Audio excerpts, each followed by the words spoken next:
os capítulos mais difíceis e conturbados da vida de um dos maiores homens das Escrituras e, por que não dizer, de toda a história do povo de Deus, Moisés. Moisés, a gente conhece muito de sua história, até pelo fato de que ele ocupa um lugar de relevada e de elevada significância dentro do plano revelador de Deus, dentro da revelação de Deus das Escrituras. Ele é sem dúvida, aí não sou eu quem digo, os estudiosos, que ele é o maior homem do Antigo Testamento. Escreveu 5 dos principais livros da Antiga Aliança, livros esses que fazem a base, coloca a estrutura, o fundamento de todo o Antigo Testamento, nós podemos assim dizer. Na economia religiosa dos judeus, eles chegam a afirmar que Moisés, por sua envergadura e o seu papel exercido no plano da revelação, fez avançar sua influência por cerca de 15 séculos depois de sua morte. Mas esse texto aqui tem algumas verdades que eu quero compartilhar com os amados irmãos e para as quais precisamos nos atentar. Porque vez por outra, os senhores sabem disso, nós sabemos, que a gente é tomado por uma tendência ao gigantismo. E ao nos achar imbatíveis na caminhada da fé, na trajetória da vida. Deus tem gigantes, homens extraordinariamente grandes, um deles é Moisés. Deus chega a testificar dele que antes dele e depois dele, não surgiu ninguém com quem Deus falasse audivelmente. Ele chegou a dizer, com outros profetas eu falo por meio de sonhos e visões, mas com Moisés é aqui, no tete a tete, olho no olho. Mas a história de Moisés, e especialmente esse texto aqui, nos diz que nos afirma contundentemente também, que todo gigante tem pés de barro. E que de repente, mesmo com a melhor das intenções, a gente não pode abrir mão daquela consciência de que, não obstante sermos servo de Deus, homem de Deus, povo de Deus, contarmos permanentemente com a graça de Deus, mesmo assim, continuamos homens, com todas as implicações próprias da contingência de ser homem. E a gente esquece aquela ideia da humildade, que vem da palavra latina humus, pó, terra mesmo. Mila Kundera, um escritor tchecoslovaco, escreveu num dos seus livros, eu tenho alguns deles lá na minha biblioteca, dizendo que aqueles que desejam permanentemente elevar-se e viver no topo, tem que esperar um dia pela vertigem, porque enquanto mais alto você subir e mais gigante você pensar, mais perigoso é o tombo. E às vezes a gente se esquece de que a gente é criatura de Deus, e enquanto tal temos uma natureza que nos faz projetar-nos para o eterno. Somos seres que vivemos em busca do transcendente, nós queremos Deus. Há um grito aqui dentro, há um vazio aqui dentro, há um fosso aqui dentro que só pode ser preenchido por Deus. Mas, paradoxalmente, às vezes até à medida que nós nos aproximamos dele, ele bondosa e graciosamente vai nos usando, a gente vai saindo, ou pelo menos imaginando, pastor Evaldo, que a gente pode sair dessa realidade do humus, e vai se achando, e tem gente que se acha. Esquece que a gente é um grão de areia nesse universo. Você já parou para pensar? Estava lendo recentemente alguns pequenos livros um escritor paulista, ex-secretário de Educação da Prefeitura de São Paulo.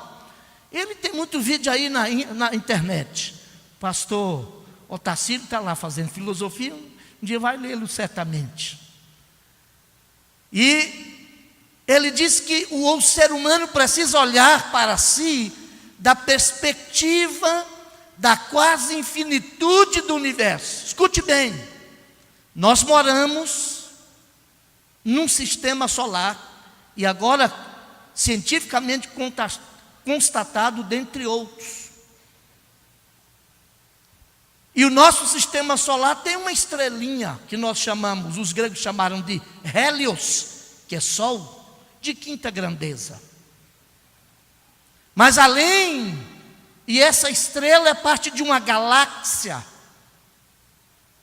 dentre mais uma entre 200 bilhões de outras galáxias. E nessa galáxia, e curiosamente, galactos ou galáxia, vem de galactos, que é a palavra grega para leite. A palavra grega para leite.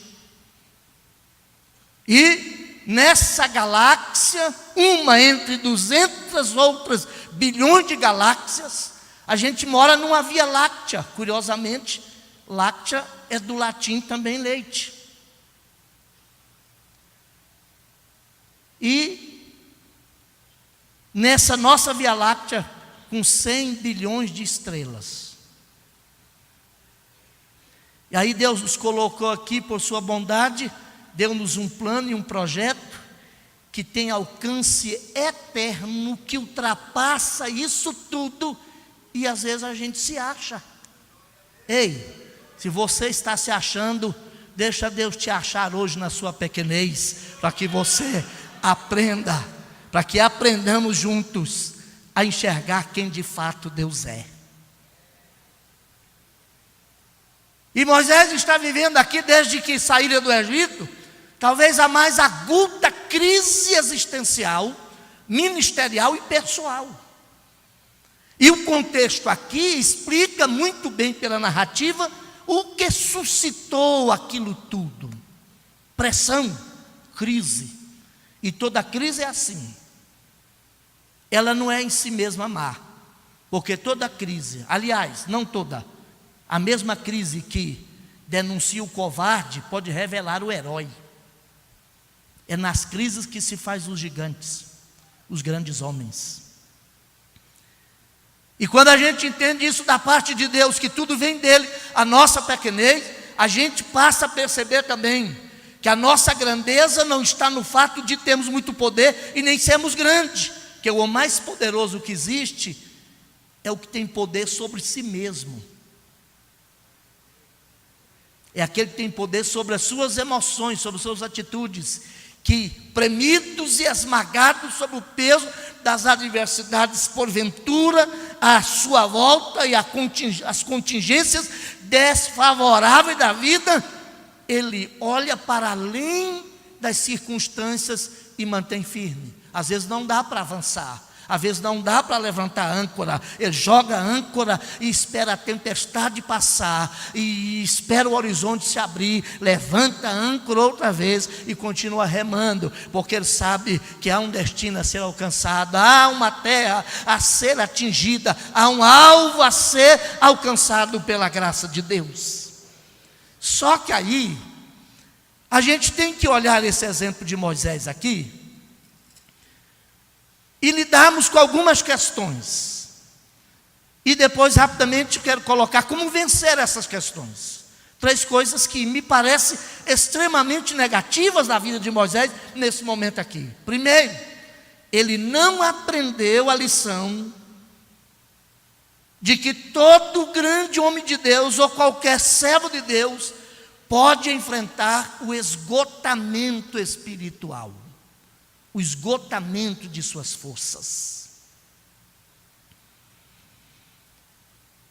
E ele se esqueceu, talvez, daquela experiência que ele tivera com o Senhor, ainda lá na sarça.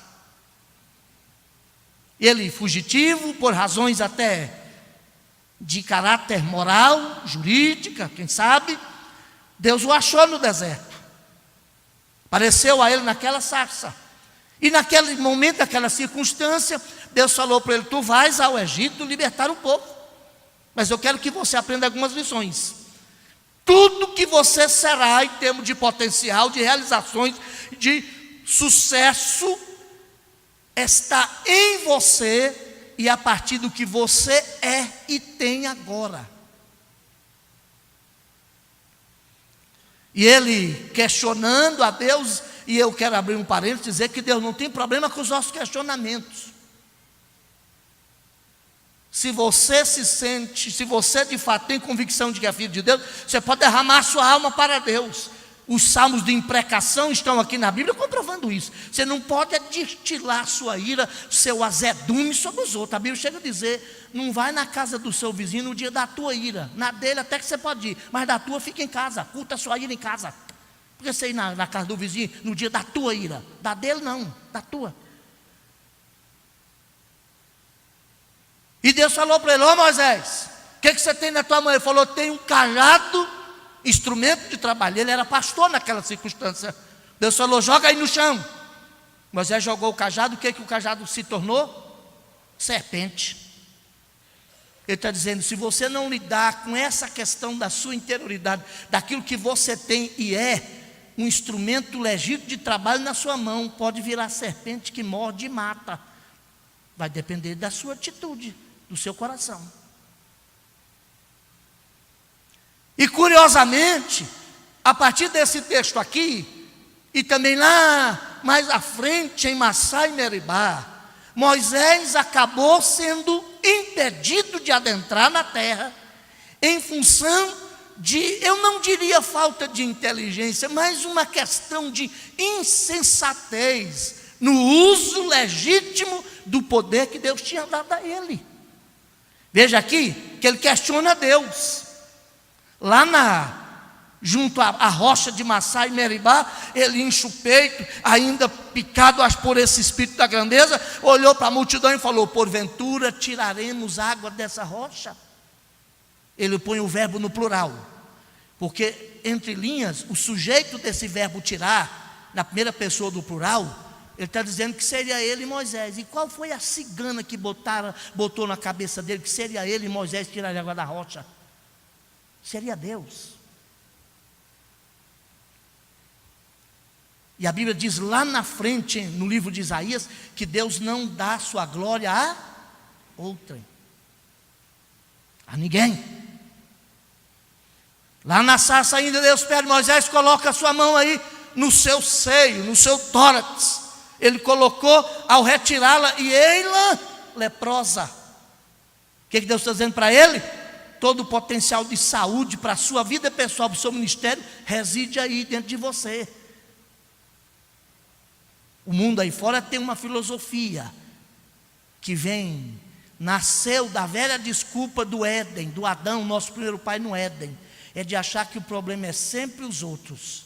Aliás, não sei se foi Sartre, um outro maluco lá da França, que falou que o problema são os outros. Mas na verdade o cristianismo diz que o problema sou eu. Porque se eu for melhor crente, a igreja melhora um pouquinho mais. Se eu crer mais, o Espírito de Deus liberará mais da sua graça maravilhosa sobre nós. Se eu for mais reverente enquanto eu estou diante de Deus, eu criarei de minha parte, a partir de mim, um ambiente mais ideal para a manifestação de Deus. Amém? E aqui Moisés esqueceu dessa verdade, se esgotou espiritualmente. Segunda coisa negativa que eu percebo aqui em Moisés: Ele se deixou tomar por uma descrença tamanha, ao ponto de minimizar o poder de Deus e manchar a honra do próprio Deus. É sempre assim. Meu irmão, nós temos uma fé que é extraordinariamente singular, porque a nossa fé não é fé na fé. Nossa fé não é meramente sentir bem. Nossa fé não é uma autossugestão. Nossa fé não é um mergulho, uma cabeça na areia das desculpas, como faz a avestruz, para não enfrentar a realidade. A nossa fé não nega a realidade. A nossa fé nos chama a erguer os olhos para além das circunstâncias adversas e enxergar quem é maior. E quando a gente maximiza demais os problemas, inconscientemente até, a gente diminui Deus. E isso gera descrença. E a pior coisa para o crente, o servo de Deus, é ser descrente. É descrer. O que Jesus falou para Tomé? Eu acho que Jesus só voltou naquele segundo domingo, naquela reunião dos outros, que a Bíblia não conta, mas nenhuma outra vez, que Jesus tenha encontrado excepcionalmente os 12 uma terceira vez. Na verdade não eram os 12, era primeiramente só os 10, depois estava o Tomé. Jesus entrou lá e foi logo abordando o Tomé. Ô Tomé, tu não crês não, rapaz? Jesus chegou a dizer: bem-aventurado aqueles que não viram e creram. E eu e você nunca vimos Jesus em pessoa, mas nós sentimos que Ele está aqui pela pessoa bendita do Espírito Santo. Nossa alma se aquece e o nosso coração palpita diante dEle, e sem tê-lo visto, a gente crê nele como o eterno Filho de Deus, o Deus encarnado, o nosso Salvador, e nos submetemos a Ele como nosso Senhor. E sabe que Jesus deu uma lição no Tomé? Falou: Tomé, a Bíblia não diz que Tomé foi lá palpar, mas se ele quisesse ter feito, Jesus se disponibilizou a isso. Falou: vem cá, Tomé. E foi até bom aquele momento, porque a gente tem argumentos para derrubar por terra a tese do Jesus de corpo fluido, que tem aí no mundo, aí, eu não quero, umas religiões aí, você não é desse troço. Jesus ressuscitou com um corpo diferente do meu e do teu, que não precisava mais de ficar permanentemente lá na casa da irmã Maria, tomando Coca-Cola e comendo pão de queijo com café. Ele ficou 40 dias depois de ressuscitado. Mas os crentes, e tão somente os crentes, especialmente os apóstolos, só viram nu por cerca de 10 vezes. Mas era corpo. Tem um corpo que ele um dia entrou lá no cenáculo e falou: tem peixe assado aí? Traz um peixinho aí que eu estou com vontade de lembrar do mar da Galileia. Quero uma coisa para comer. Mas também a Bíblia diz que os anjos comeram na casa de Ló, né? Só que era um corpo que não precisava bater na porta para entrar. É um corpo que não estava limitado mais à questão do espaço-tempo. Que você vê que coisa maravilhosa. Mas ele falou: Tomé, você quiser apalpe aqui, ó, está aqui na apalpe, vê os sinais dos cravos aqui. Vê o meu lado perfurado pela lança. Aí Tomé disse: meu Deus, e essa coisa assim. Ele falou: agora que tu viste, tu crê, rapaz? E Deus deu uma lição, né? Ele falou: seja crente, rapaz, e não incrédulo. Moisés aqui se deixou dominar pela incredulidade. Uma outra questão extremamente negativa que eu vejo na vida de Moisés aqui, que é fruto desse desenvolvimento de atitudes que às vezes vão crescendo lentamente em nossa vida e vai nos tirando aquela ideia de que por mais que Deus faça em mim e por mim ou através de mim, eu ainda sou homem. Eu preciso me manter nesse nível. Eu ainda sou homem. E o homem de Deus nunca sacrifica a sua humanidade no altar da fama e nem no altar do poder. Ele continua homem de Deus. Sabe qual é a terceira questão aqui? Quando a gente é tomado dessas atitudes, a gente começa a demasiar, ou seja, a valorizar em demasia, a dar valor demais às nossas realizações. De repente achar que a gente é insubstituível. Deixa eu dizer para você, Deus falou sobre Moisés que da naipe dele, da estipe dele, não nasceria outro. Ele foi singular, indispensável não. Todos nós aqui. Eu estava visitando hoje a sobrinha da minha esposa lá. E aquilo, todas as vezes que nasce um bebê, eu disse lá, é Deus apostando uma vez mais na espécie humana. Cada vez, e vai o pastor Itamar vai trazer o netinho aqui, para ser apresentado. Todas as vezes que uma mãe traz um filho à luz na maternidade por esse Brasil afora, é Deus apostando que apesar dos pesares, Ele ainda acredita na espécie humana. Só que essa espécie humana precisa entender que, conquanto nesses atualmente 7 bilhões e 400 milhões de habitantes desse planeta Terra, não tem duas pessoas iguais, você é singular. A Bíblia diz no Salmo 139 que Deus te acompanhou, ainda quando em matéria informe você estava sendo criado e formado. Cada um dos seus dias estava sendo registrado no livro de Deus. Você é especial, mas saiba de uma coisa: singular sim, indispensável jamais. O dia que Moisés morreu, Deus não morreu junto. O dia que Moisés morreu, Deus tinha um Josué.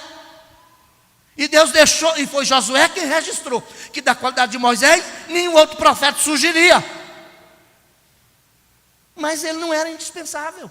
Mas aí a gente vê Moisés, escute bem, eu vou ler para ficar duas verdades, estou encerrando. De como vencer isso, como lidar com isso.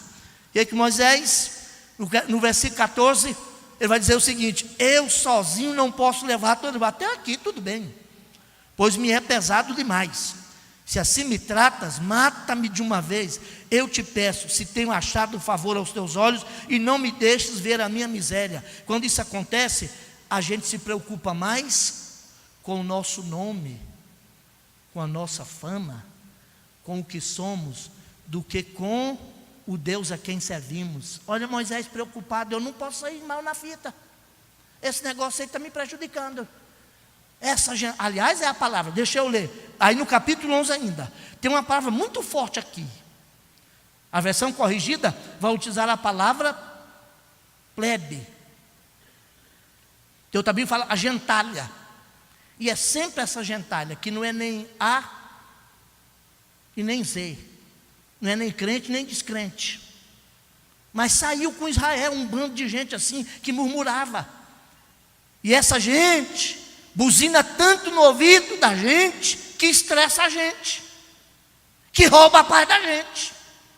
Quando você precisa dele, ele fala assim: não é comigo, lavei a mão, não vi, não quero saber. Mas na hora de reivindicar, estão aí gritando no seu ouvido. E cuidado com esse tipo de gente.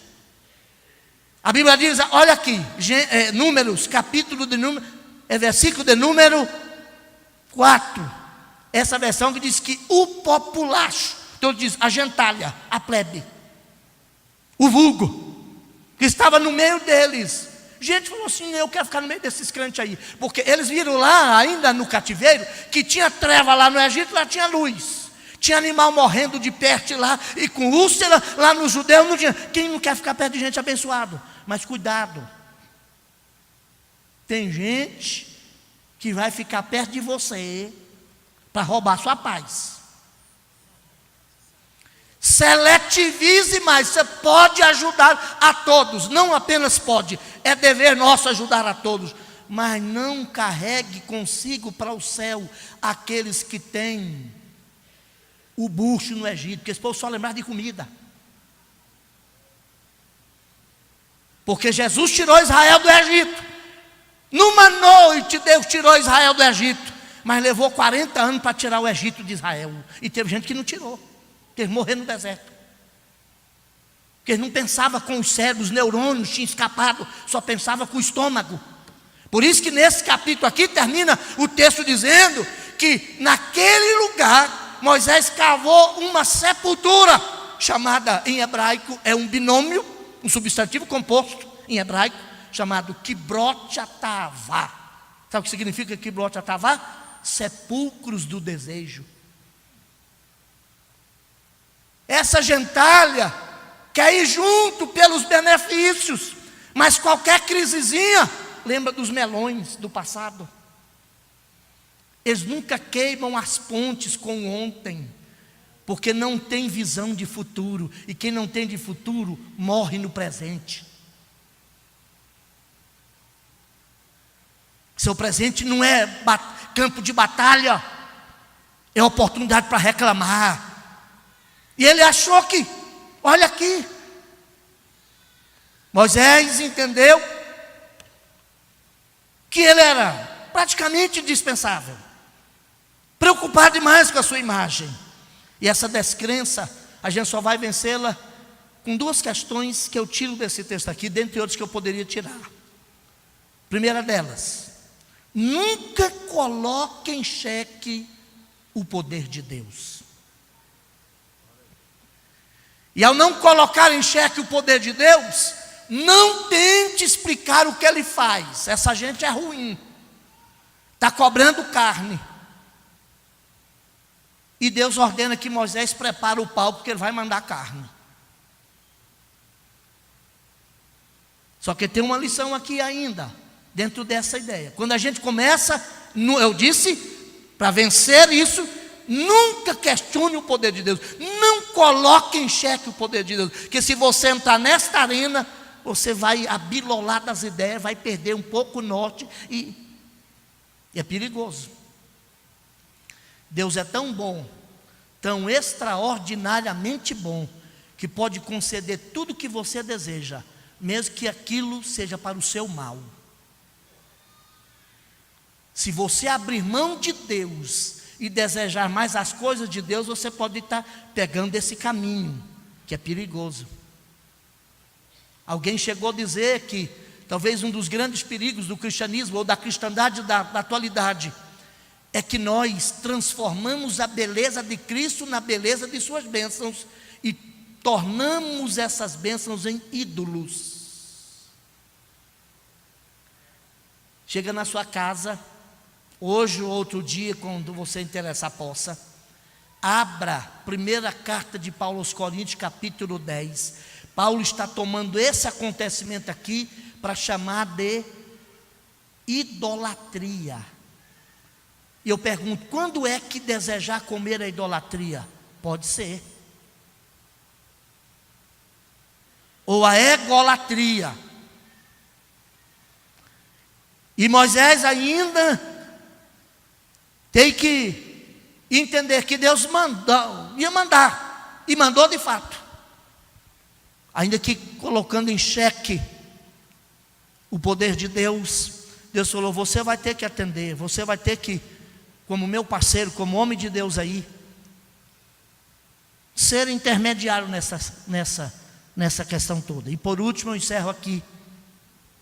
A gente precisa urgentemente pedir a graça do Senhor, a fim de nos dar a inteligência, que é preciso equilibrar a possibilidade com a responsabilidade.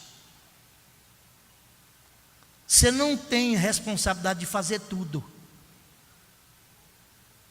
mas aquilo que é possível ser feito e que Deus determinou você fazer dentro do seu talento, faça. Sabe o que Moisés está dizendo aqui? Ele imaginou que ele tinha que carregar sozinho aquilo tudo. E quem falou que ele tinha que carregar tudo sozinho? Tem muita gente se estressando, e eu vejo hoje, e me perdoe a franqueza, mas a gente precisa entender isso, porque a igreja também é do Senhor Jesus, é salva, foi tirada do mundo, mas não obstante ele não ser do mundo, ela ainda está no mundo. E muitos crentes estressados. Ontem eu ministrava numa congregação nossa, mais ou menos nesta área de amadurecimento espiritual, e muita gente com problemas. Pastor, e ser humano não tem problema? Tem. Não é o problema em si, não é a crise em si que vai determinar o meu sucesso ou não. Sabe o que a diferença? é a minha atitude, a minha reação a ela. É inadmissível que nós crentes não consigamos, depois de tantos anos da fé, gerenciar problemas de relacionamentos. Mas muitos são porque não conseguem separar. Tem coisas que não é responsabilidade sua fazer sozinho. A gente precisa entender, equilibrar possibilidades com responsabilidades.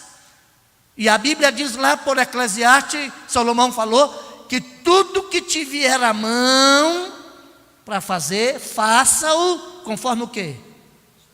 As suas forças. Fique em pé em nome do Senhor Jesus. Sabe o que acontece? Quando eu não aprendo a equilibrar essa questão, eu vou me sobrecarregando. Responsabilidades em demasia pode esgotar a sua vida. Você é pai, mas só tem pai em relação ao filho. Se seu filho quebrar o pacto de filho, de alguma maneira sua responsabilidade de pai também diminuiu. Porque só tem pai em relação a filho. Mas também só tem filho em relação a pai. Se você não é pai, não cobre muito do seu filho ser filho, porque só há filho em relação a pai. Se você é esposo,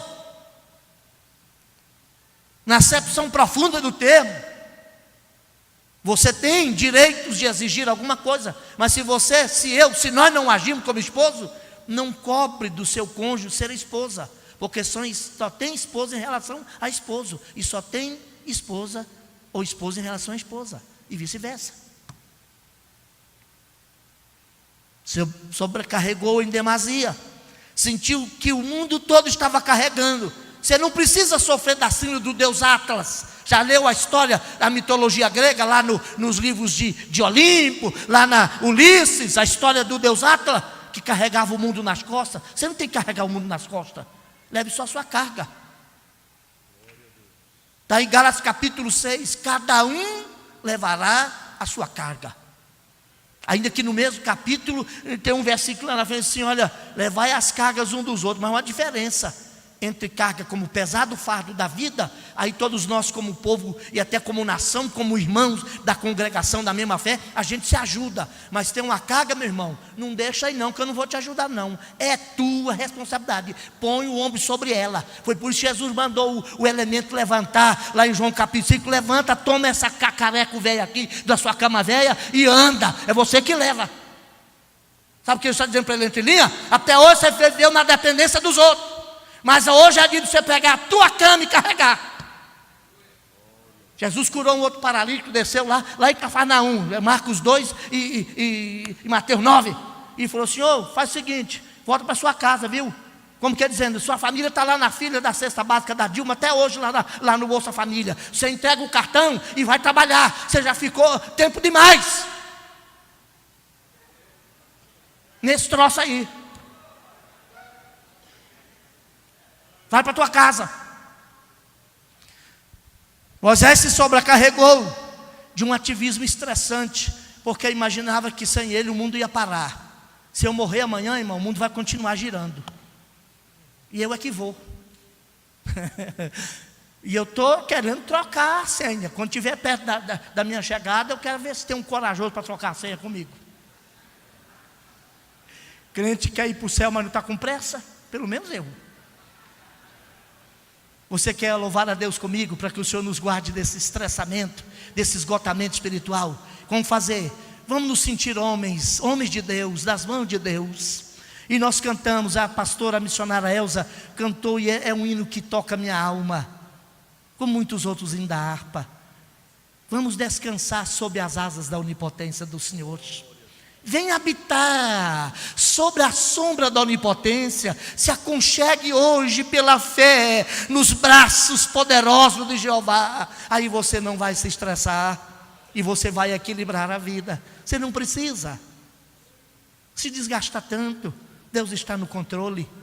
Quem sabe Deus está dizendo para nós aqui esta noite, como disse para Moisés lá, porventura encolheu a minha mão? Não duvide de Deus não, Ele ainda é Deus. Não duvido de Deus, não. Nada dessa balbúrdia e tragédia que acontece aí vai dar a palavra final. Deus está no trono e o controle ainda é dele. A última palavra é dele. Pai querido, nós rendemos graças a Ti, porque a Tua palavra traz ao nosso coração lenitivo, renovo, restauração, em meio às agudas crises da jornada da vida, sobretudo da jornada da fé. Por favor, guarda-nos de levarmos tão longe o esgotamento espiritual, psicológico, emocional, ao ponto de desistirmos. Nós não queremos desistir. Nós queremos tirar os olhos e tapar os ouvidos das circunstâncias adversas e tapar os ouvidos aos murmuradores e reclamadores e enxergar que o Senhor ainda está no trono e a sua mão ainda está estendida. Há poder na tua destra, há milagres que podem ser liberados sobre a tua igreja, sobre a nossa vida. Não há nenhuma confusão gestada por interesses ideológicos de qualquer matiz que vem roubar a nossa paz, porque nós temos o norte já definido e nada nos impedirá de chegar lá, em nome de Jesus Cristo. Nós te agradecemos e te louvamos. Amém. Muito obrigado, gente. Pastor, muito obrigado. Se eu passei de orar, não, falou.